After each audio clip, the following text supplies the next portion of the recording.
Hello boys and girls, it's Nicko here. Well, I'm not actually, so look, leave a name and a number and all that good stuff and that mumbo jumbo and I may get back to you. You never know, but anyway, metal sticks. Just remember that. Give us a call back. Bye bye. Metal fans, are you ready? Welcome to Metal Sticks! The show you've been waiting for. We celebrate heavy metal. Across our episodes, we're unleashing interviews with icons. Our Roll with Nicko, a deep dive into the stories behind each snare in Nicko's collection, as well as other Iron Maiden memorabilia. And to wrap it all up, Wear, Tear, and Care, where Nicko shares his tips to keep your drums sounding and working at their best. Today's guest is a great friend of Nicko and mine, an iconic drummer, March 2024 Modern Drummer cover. You go way back with Mickey. Oh yeah, we're dear old chums. Obviously, he's great. His career's been starting off with King Diamond, and then the wonderful Dokken. Different kind of music, but that was great. And then of course the wonderful Motörhead, and that's really where we run into shows together, playing various festivals and one thing and another. And then, of course, he's now with the wonderful Scorpions. Mikkey Dee! Metal Love Sticks. you, Mickey. This is all we do is choreograph Metal Sticks intros and stuff. Yeah. Anyway, mate, it's lovely to see you. Thank you so much for coming on. I know you're giving up your afternoon. I know you're hungover. You had a good party last night. We had a good party. We had a good party last night. Yeah, and, We're doing less shows this year because we had to postpone this residency from February to now. So it's less shows because we got to go back to Eastern Europe and continue. So we haven't been able to do as many shows as we have in earlier year, which creates a little bit of a problem because you have all these people compressed into less shows they're gonna go, so it's a bit chaotic, but I love it. I like it. It's great. yeah. How many of these residential runs have you done in Vegas? Is this your third or fourth run, isn't it? Fourth time. Yeah. Okay. And do you really enjoy being in that one place for like 4 or 5 weeks? I mean, this run's only been a couple of weeks, right? Yes. Oh, we love it. We love it. Yeah. It's after, Nicko, after you've been touring, we did a month in South America and then 2.5 in Europe now, hopping about every city. You know how that goes. And suddenly we're in one spot and we can walk across the strip here and get to the Planet Hollywood Bucked Arena. So Nice. it's very, very comfortable. And the gear is up. You have the perfect sound. The arena is wonderful. So we really, really do like it. Yeah. Do you guys go in and do a sound check during the day? Being you're in the one venue, once you've done the sound check, you're done. Yeah. The crew goes over. They do a line check every day. Go over all the microphones and they check all the stuff. But I just walk on stage and start slamming as good as I can. I'd love it. And congratulations, another sold out run. I mean, you guys are just the Scorpions, obviously iconic. You celebrated what anniversary of the band in July? You did a big show in Hanover, Germany that you recorded for a release coming out. That was what, 50 or 60? What year was that? I got my 10 years with the boys now, and time's flying. If you ask me, I'd say 4, maybe 5. Yeah. It's actually 10 now, so 10 crazy. years, man. So let's go to the beginning. I know a lot of this is covered in your Modern Drummer interview, but we can get the color of Mikkey Dee this in live like this that you can't really see in print. So when we go back, the first big what was the first big break that took you from practicing and playing clubs and being on the scene to the big stage? That got to be King Diamond, of course. We moved to Copenhagen, a bunch of boys here. We had a band called Geisha. I got to know Michael Denner, Timmy Hansen, King, and the guys in Merciful Fate those days. And we became good friends. And before I know it, we were jamming. And then I got asked to join the actual band, and we had a King was going to split from Merciful Fate and bring Timmy Hansen and Michael Denner with him, and they needed a drummer and an additional guitar player. And we had a record and a big U.S. tour. We're talking a U.S. Canada tour, 4 months or so. You know, it was a big one. And that's where I kind of saw my chance, if you will. I mean, the train rolled in on the station, and I figured if we go into U.S., I'm gonna show them. You know, I started working really hard on practicing and try to create something within myself. And I was easily sitting 6 hours a day. My friends were out partying, and I did as well. But I was up in the morning. I don't remember what time I put the clock on the alarm, but I was up probably 9 or 10 and went to rehearsal and sat there and did my hours. And that was it. And we went to US, and we created a kind of almost a little bit of a cult deal. It was great, you know. We exploded in America with King Diamond, and I had to be prepared, and that's how I kind of saw myself. I had to practice and do the deeds. You know, like they say, a football player, you got to do 10,000 free kicks before you, or penalty kicks before you kind of thinking that you have it slightly under control. And those days in Copenhagen gave me a really solid backbone in self-discipline and just as a drummer in general, I found my identity, I have to say. You know, those days as a young buck, you want to have the world record in drum fills and weird shit, you know.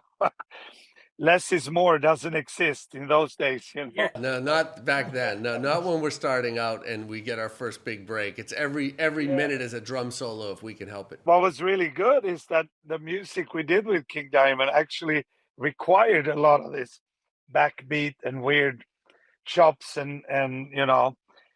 So I had to create a lot of that in my head, and I formed some kind of an identity as a drummer. So when we actually came to US, we were kind of among the first. I mean, Dream Theater didn't exist, and all this Rush was out there, of course, and Queenstrike and us kind of went hand in hand in a way. But we were a little bit different than those bands, of course. But it was great to be playing that and to develop that kind of a you know, technique in a way. The only thing is that after several years with King, I felt as a very, very narrow drummer. I had a lot of stress in my heart sitting playing just a beat. I had to do chops and backbeats and weird stuff, and I panicked because I felt like a really shitty drummer. And then I joined Dawn, which was meat and potato rock and roll, really, you know, pop rock in a way. And I kept telling Don, he's coming out tomorrow, by the way, to see the show from Santa Fe. I said, Don, the years we did together, probably the best college I gone through, because I had to really, really, really find a good meter, solid playing, hitting hard, you know, attack the drums in a different way. I went from a metal snare to a nice warm 7/4 maple snare. Just a completely different type of drumming, of course. Nice. And I needed that at that point.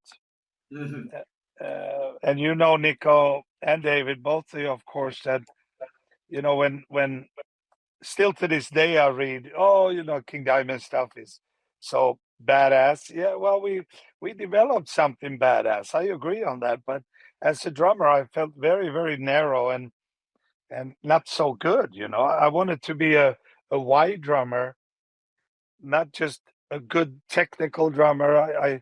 I lacked on so many other areas in the field of playing drums, Yeah. because I wanted to learn how to play music on my drums, not just showing off every drum fill in the world and backbeats and come up with weird, stuff. So that was great. But after the years with Don, I'm running this pretty fast across here. Lemmy called for the third time because I turned him respectfully down from 86 because I felt I hadn't earned my stripes on my shoulder for a band like Motorhead. They will be eating me alive, you know what I mean? You really had that much, like most people, if a break presents itself like that, they jump in, right? Even if they've only swam in 3 feet of water, if it's 10 feet for this particular gig, they jump anyway and figure it out. But you sound like you were so focused on just where you wanted to be or knew you had to be on your journey to really make Motorhead work, that you it wasn't going to just jump blindly. It was going to be look, there's got to be some more steps. It sounds like that's a very present view and very disciplined view. That's very disciplined. Thinking back on it, a lot of people said, "Are you a moron?" You know what I mean? You turned down a Motorhead, and I did 3 times, but very respectfully, and we kept the friendship. But the whole thing about that is not maybe that I'm so smart in my head that I was thinking this way. It's more that I never left a band where I've been enjoying myself, and we built something with King Diamond during those years when Lemmy and Phil and Versal actually called me. We were touring together 86, and Lemmy came after the tour and said if I wanted to join the band. And I said I would love to, but I'm just not ready. I'm happy with what we are doing. We are creating something here, and I never jumped because of fame or fortune, But in the end, I wasn't happy with the Diamond days. I did the Conspiracy album '89, and then Dawn, of course, and that was exactly what I needed. And then Lemmy actually called 1 or 2 weeks before we were going on a 12 months tour with Dokken. All right. And I said, I can't jump this ship now. We're going on tour. I had to do this. Lemmy was super professional. Of course, he said, yeah, of course, Mickey, call me when you get back. And we kept contact. What I did realize after a few years with Don was that I belong more in the heavy section. That's where my heart was.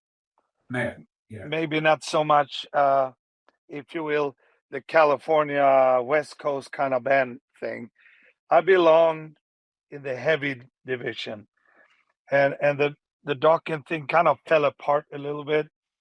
John Norum went to do solo record. Peter Baltes went to do go back to Accept, and Billy White was gonna join his band Watchtower in Texas again. And Don told me, it's just you and me, Mickey. I don't know what's gonna happen here.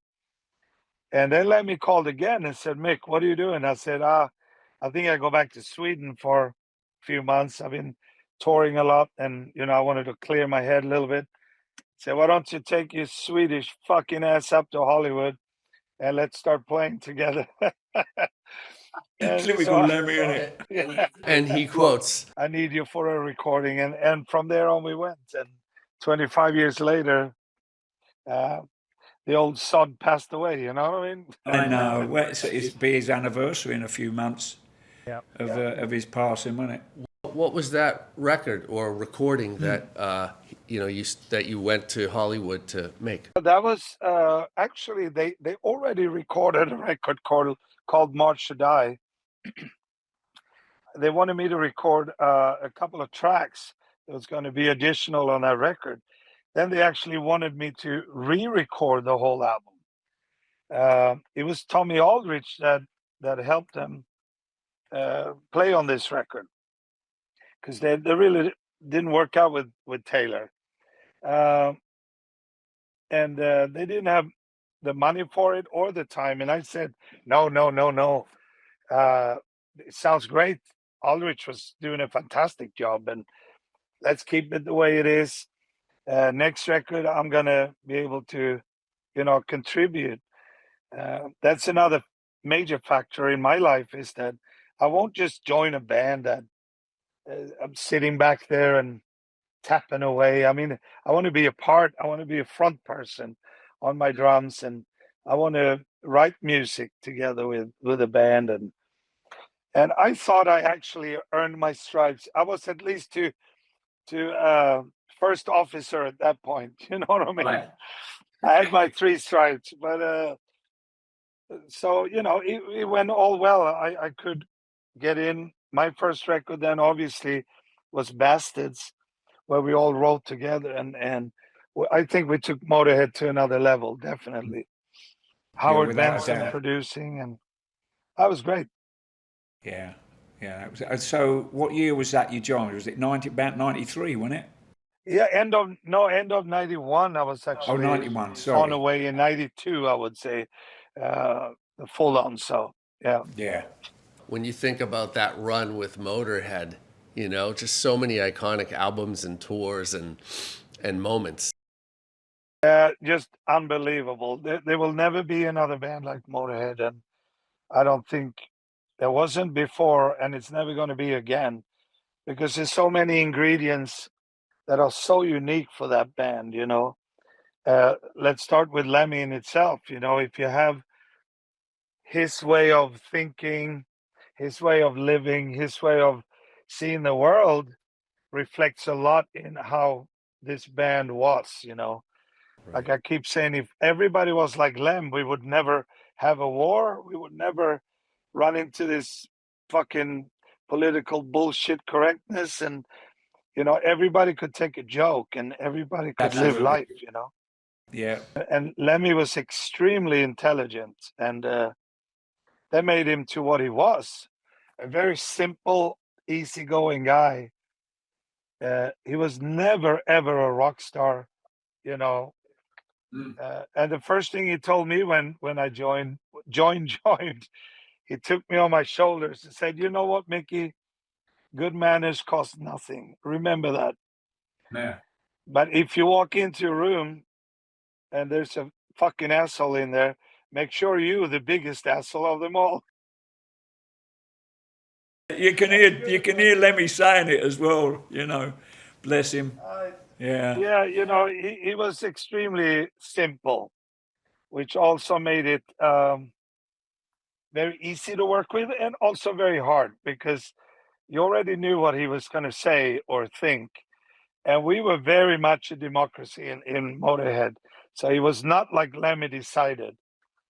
But in a way, of course, me and Phil and earlier Versal, of course, it's Lemmy's band. It will never be anything else. Yeah. And we automatically had to have Lemmy with us in decisions, of course. That's just common sense. But there was a few times where we actually had to walk across him or walk over him, because he just made the wrong decision, and we had to prove it for him, and we did. But it was such a great friendship and great democracy in this band that I don't think I will never ever experience anything like it. And when you crossed him and proved that your decision was the best decision, it sounds like he was egoless enough to say, "Okay, yeah, you know what? That is the best decision. It wasn't what I initially thought, but it's the best way to go." And it sounds like that's how it went. Absolutely. He was humble enough. He was man enough to stand up and say, he always did the little finger, like, pinky. And he came up and said, "Mick, yeah, that was great. It was the right thing. I'm sorry," or whatever. We never really fought. It was just a good discussion. You told me a great story about when you went to his apartment, and I guess this is also in a documentary they did on him.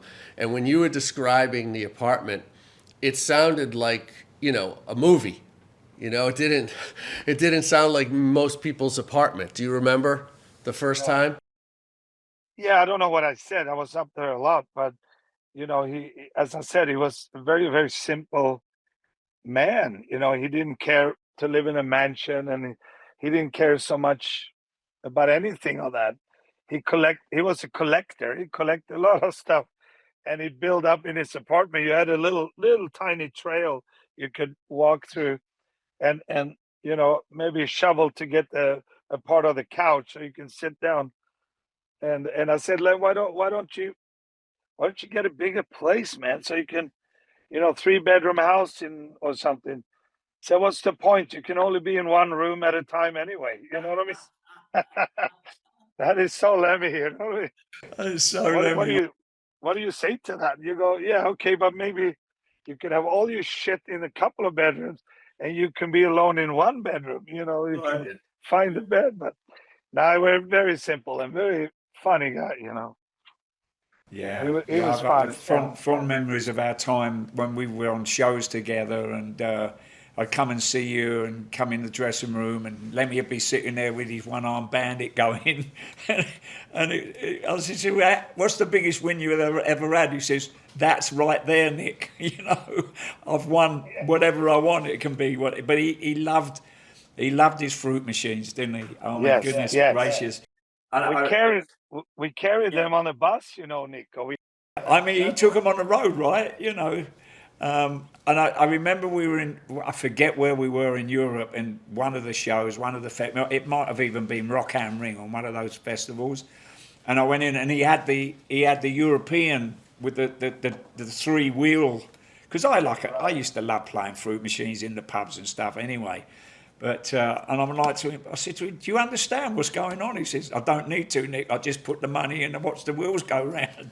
If I win, I win." You know.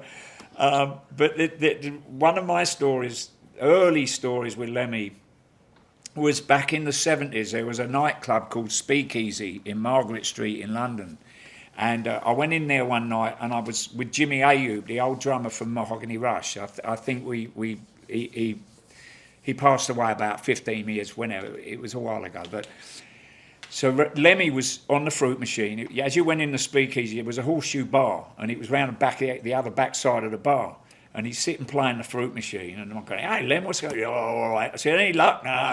And he's swearing and cursing, you know, at the machine, banging it. Then he got off the machine, and it was my turn. And I was saying to Jimmy, you know, let's go and play this one-arm bandit. And it just went up to a 10p one-arm bandit, and the jackpot was like a tenner, and it was 4 reels on this machine. And it was a new fruit machine, right? So me and Jimmy were playing. We put a couple of quid in it, you know, got a bunch of change.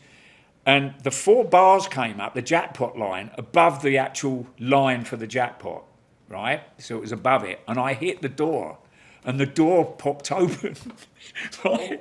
So Lemmy's like, he's going, "What's going on over there?" I said, "Nothing, don't worry." No, he says, "You winning anything?" And you know, of course, I had to get him a Jack and Coke, you know, keep him quiet. So because he was sitting not too far, a couple of stalls down from the fruit machine. So I said to Jimmy, he said, "Look," I said, let's rob the machine." And he's like, "How are you going to do that?" I said, "I don't know." I said, "There's a hop down here, and I actually can manage to put my hand in, but I can only get about 4 or 5 10p's out at a time."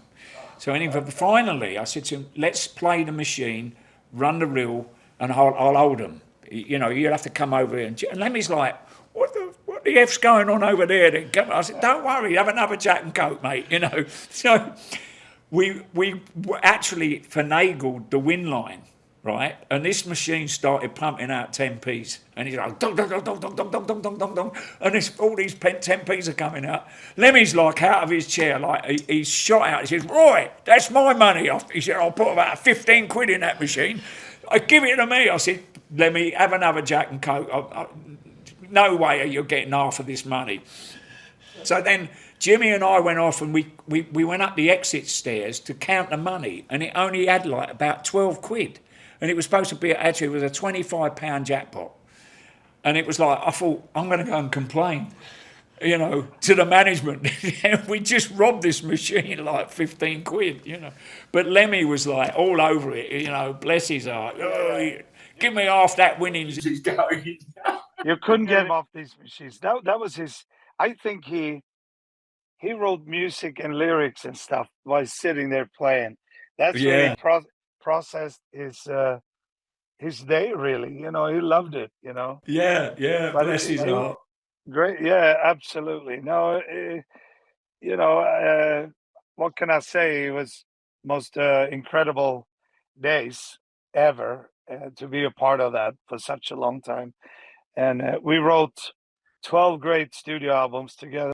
Yes, yeah. And countless live stuff and DVDs and shit. But Yeah. so it was fantastic. You know, what can I say? What's one great memory you have on stage that people might not have heard about before that you remember from Motörhead? That's the hardest question. I have to say, you know what Lemmy used to say. We're Spinal Tap with no script. You know what I mean? So shit happens every day. And I asked one time. I said, when it came to the crew, I said, where do we find all these fucking freaks? Because they're extremely unique personalities. Said, you don't get it, Mickey. We don't find them. They find us. Yeah. And that's how it was. That's true, that is. But you know, same with you guys, Nicko. I don't know many bands that have that kind of crew as Iron Maiden, Motorhead, and there's a few more that have that incredible family that stuck together for so long. You know, we handpicked our guys over the 40 years that Motorhead existed. They were handpicked from year to year, and just turned out to be an amazing group of people. You know, And they didn't leave. It sounds like they stuck they around. never left. I mean, we had a guitar tech that we fired actually. And then 3 years later, he's still a guitar tech. I said, what the hell happened? What's he still doing?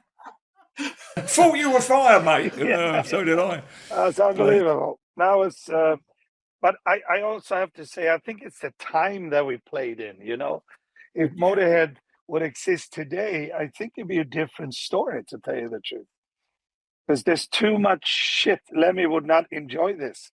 No, I would say 80% of Motorhead was to make jokes and to play a fucking thing on each other. And you took a joke, you gave a joke. I mean, you did stuff to each other and had so much fun with it. Today you can barely say the wrong thing, and you're you know, they chop your head off.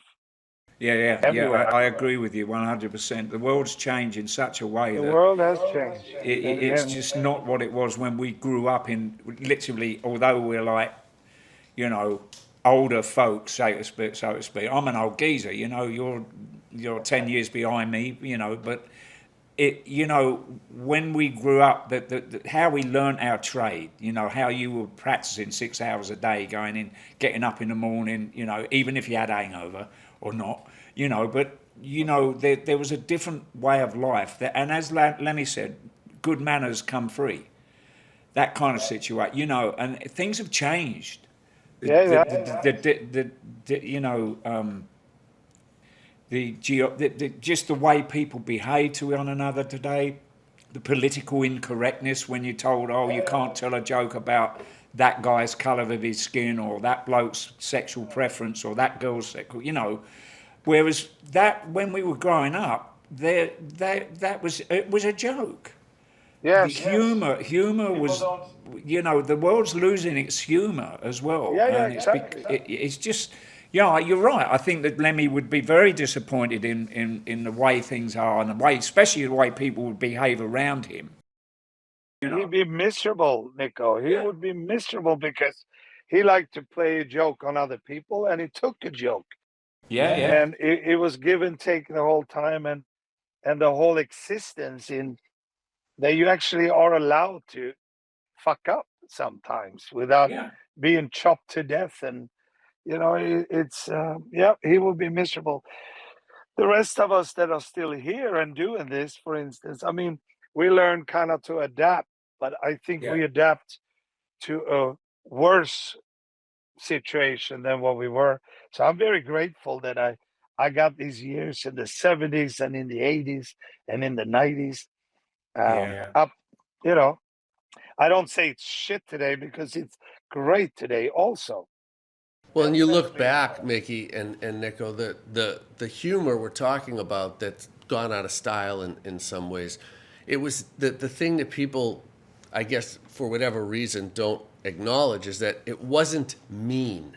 No. It didn't have any badness about it. It didn't, no one was trying to insult anyone or hurt anyone.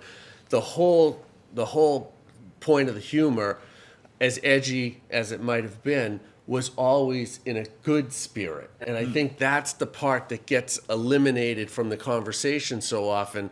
And so a joke taken out of context or put in a certain way that it wasn't really delivered, you know, now all of a sudden it sounds mean. It doesn't sound funny. And then that's where all of this current kind of temperament comes from, where things are in and out of style. You see every day people, today it's called a total fuck up, and the world attacks you like there's no tomorrow if you do something. But, you know, you got to be, everybody's a human being, as long as you never hurt people, injure people physically.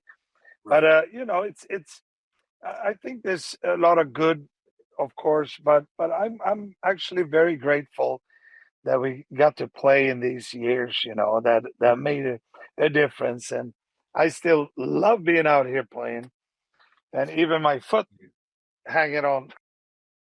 Well, we're going to get to that, because to say that was scary would be an understatement. When you were practicing the 6 hours a day, King Diamond years, were you doing a lot of double bass? Were you doing what were you working on to get your technique at that level?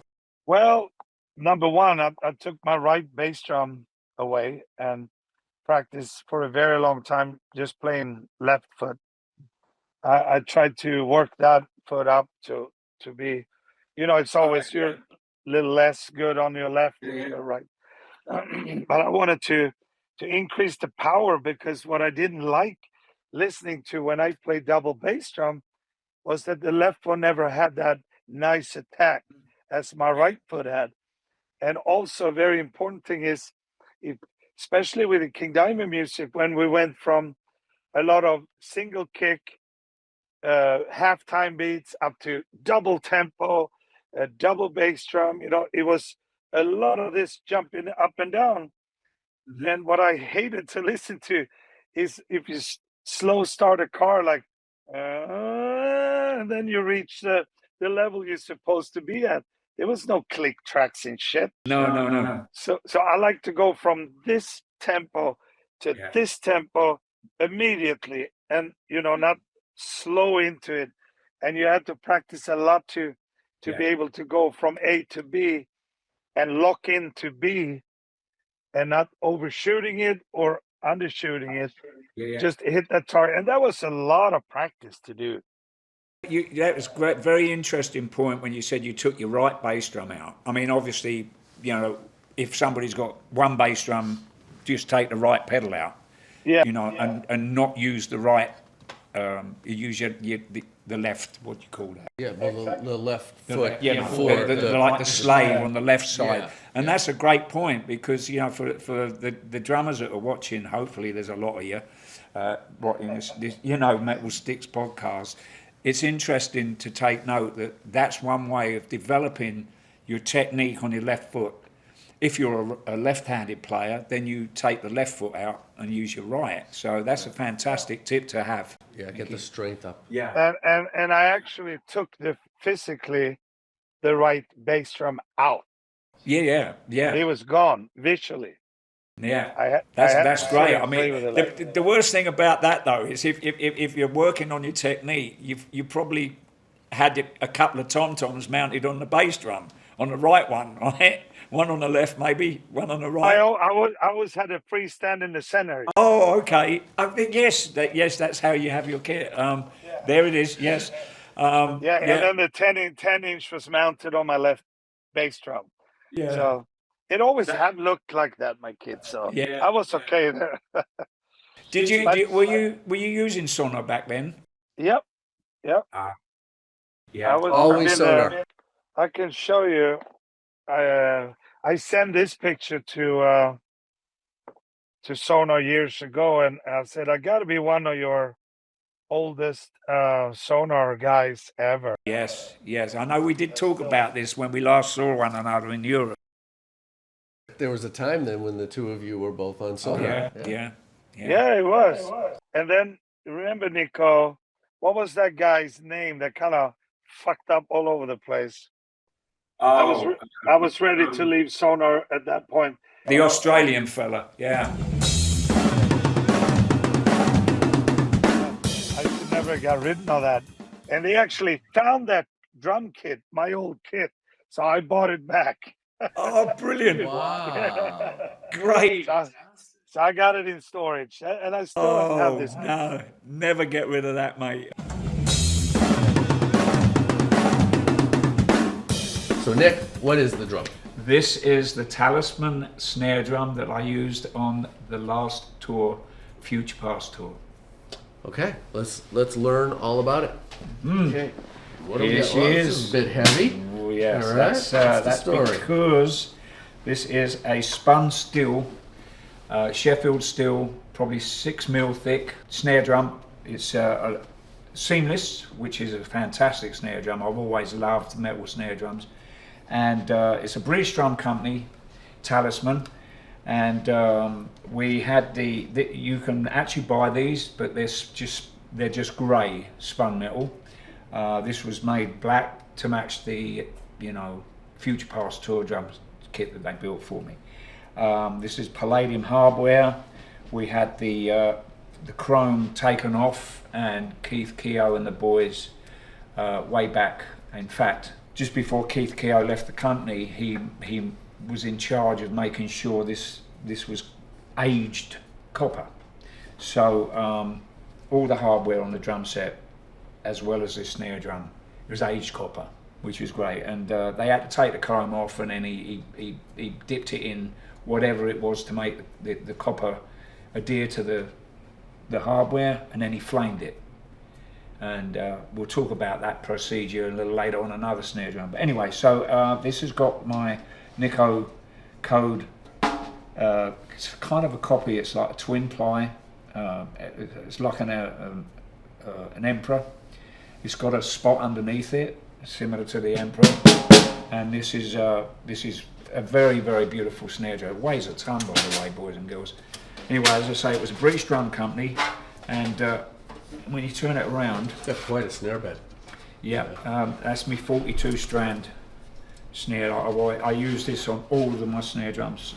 Way back, I started using a 42 strander. And then we've got this beautiful Icarus logo that's on the front, on the side of the drum here. All right, guys, we're back for another episode with Nicko of Wear, Tear, and Care. Yes. My nice little Vic Firth stick bag, bless him. That's your Vic Firth endorsee, of course, right? Yes. Are you you're still playing Vic sticks? I still play Vic sticks. Okay. And not metal sticks. Not metal sticks, no. The Vic sticks. Vic sticks. Vic sticks are very good. Vic sticks, mate. He bless his heart. I'll tell you a quick story about Vic. He came to see me about 1984 when we did a gig in Boston. And he bought, bless his heart, I was working with Shore Sticks. Oh, that nearly, it was you. No, it wasn't. It No, was. that wasn't. No, you hit it with your right arm. Okay, I'm telling you. it was me. It's on camera. I was just trying It's to, on I camera. was just trying to put the blame on you. We have a security camera capturing this. I can't get away with anything, boys and girls. Sometimes, but not this time. So anyway, he came along and he gave me this pair of sticks, and then he said, "What do you think of these?" And he had these laminated drumsticks, all different colours. And I thought, "What the heck's that?" He said, "These are my new laminated sticks. What do you think?" I said, "It's a bit gimmicky." He said, "Give us a pair." He said, "What do you play?" I said, 5 pieces. He had a handful of them, or a bag full of them. And he pulled out these sticks. No word of a lie. I got hold of one of them and I put it over my knee. I'm not going to do it now, boys and girls. I'm too old to it, but I bent it like this. And I pulled it and I pulled it and I pulled it and I pulled it. And it snapped in half. Instead of, and I just said to him, "Oh," said, "No, mate." I said, that's no good, that stick." Well, it was in two halves. Right? And he said, "What did you do that for?" I said, "Well, that's how I test out if the wood's good, because it should, when it cracks, it should crack in fibre, and it should leave a piece of the stick, so it's at like 90 degrees. And he said, I've never seen anyone do that in my life before. And after I joined Vic about, I don't know, 15 years later, we'd go and visit one another at the NAMM show or wherever we were, when he'd come and see me, and he said to me, he says, thank you for that, Nick. He said, I've gone to dinner so many times on that story. I hope you don't mind. Of course I didn't mind. But yeah, that's my first meeting with Vic. So anyway, here's me wear, tear and care for you, boys and girls. Wear, tear and care number 1. Let's see, here I've got a pair. Oh, it's a pair I prepared earlier. And so I'm sure that you've experienced this, you lovely drummers out there, you boys and girls that like to beat things up for a living and a hobby. For me, I have a left stick and a right stick, okay? But this, don't worry about that. This applies to anybody who's got a pair of sticks. So, I was at a rehearsal. I'll tell you this little story because it relates to you boys and girls at rehearsals or jamming in the bar or in your garage. After you play, if you're normal pair of sticks, you put them on the floor, tom-tom, and you go off, you do whatever you're doing, you go say hello to your mate, or you go to a bar, get a drink, and you go to the toilet. While you're away, your singer decides he's a better drummer than you. So he gets his sticks out and he puts them in his hand, right? And all of a sudden, he plays one of the hands of the sticks round the wrong way. Now this is very bad when this has happened. So he starts banging the living daylights out your kit, cracking the cymbals. And what happens is these sticks, when you hit them, and hit the cymbals especially, they're quite sharp, the edges. They get like all dinged up, and you get little splinters of wood. So next time, when you come back and your drummer, your singer's finished playing, beating his living daylights out your drum kit, and you go, oi, what do you think you're doing? Oh, that's all right, I hope you don't mind. Well, I do mind, you should have asked me. Right? And anyway, you didn't. So then you go and pick the same pair of drumsticks up, which he's been clobbering around the wrong way, and you start playing, you kind of notice something's different, and it don't feel right. And all of a sudden, you get a splinter in one of your fingers from the fact that he's played your drumstick round the wrong way. Now, as I said, this affects me more than other people because I have a left stick and a right stick, right? Unfortunately, somebody's been, this is a prime example, somebody's played this stick both ways. That's my way. This one, when you look at this end, clean as a whistle. So your snare stick, you play left hand out. I've done that forever. It's just what it does, it gives you more volume and more power for less effort in this respect. In the old days, I used to put my hand back here and try and break everything, which was, it's not the way to do it, really. Anyway, so that's my tip for you. Just make sure that either you don't let somebody play your drum set and you make that adamantly clear to everybody, look, don't touch my kit when I ain't on it unless you ask me. And then you can say, please, here's a pair of sticks for you, and you get an old pair of sticks out your bag and let them use them. And you keep your good sticks safe and well, because it's not worth the risk of getting a splinter. As it's happened to me. Really has. So that's my wear, tear and care tip for you lovely drummers out there. Don't let your singer or anyone else play your kit while you ain't there. If they do, give them a pair of their sticks. They're their own sticks to play. There you go. My wear, tear and care. Good evening, boys and girls. Welcome to another little episode of Nicko and David's Bedtime Stories. So David, what story shall we have tonight? Well, Iron Maiden, Infinite Dreams. How about page 116, Food for Thought? Hold on a minute, let's have a peek. Here we go. Food for thought. An out-of-season hotel on the Channel Island of Jersey was the unlikely spawning ground for Iron Maiden's much-anticipated fourth album. The band decamped to Le Chalet in January 1983 for an intense 6-week session. On a wooded hillside overlooking the bay, the grand dining room became a rehearsal studio, and the hotel booze stocks took a beating. 24 guys with a 24-hour bar, quipped Bruce. The album saw another dramatic lineup change. Steve had concerns about Clive Burr's indulgences and their impact on his performances. Bruce suggested that, at heart, it was a personality clash. He'd gotten into a kind of headbutting war with Steve. He was stubborn and wouldn't back down, and Steve was stubborn and he's definitely not going to back down. So you could just see this spiral. So boys and girls, watch this space for further stories from Infinite Dreams. Metal Sticks!